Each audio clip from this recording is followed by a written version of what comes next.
Hello বন্ধুরা, আমরা রাতের ডিনার নিয়ে চলে এসেছি। আজকে বিশেষ কিছু নেই, ভাত, বেগুন ভাজা, পেঁয়াজি, কাঁকরোল ভাজা, মুসুর ডাল আর আলু পটল চিংড়ি। এটাই হচ্ছে আজকে আমাদের রাতের ডিনার। আর আমাদের ডোডোর খাওয়া হয়ে গেছে, সে খেয়েছে আজকে চিকেন স্টু, তার সাথে হচ্ছে কুমড়ো। একটু দুদিন ওর শরীরটা খুবই খারাপ যাচ্ছে, যেহেতু বোর্ডিংয়ে ছিল, গরম পড়েছে, কিন্তু বদমাইশি তার কম নেই। এই যে এখন খাওয়ার পরে এখন এইসবই চলছে।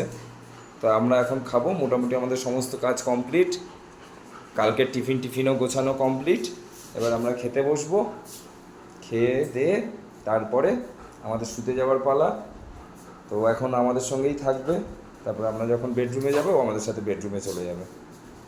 অবস্থা দেখো, এই হচ্ছে ওর অবস্থা। ওর নিজের পেট ভরে গেছে না। তো ঠিক আছে, চলো বন্ধুরা, গুড নাইট, শুভরাত্রি। আবার দেখা হবে অন্য একটা মিনি ব্লগ নিয়ে।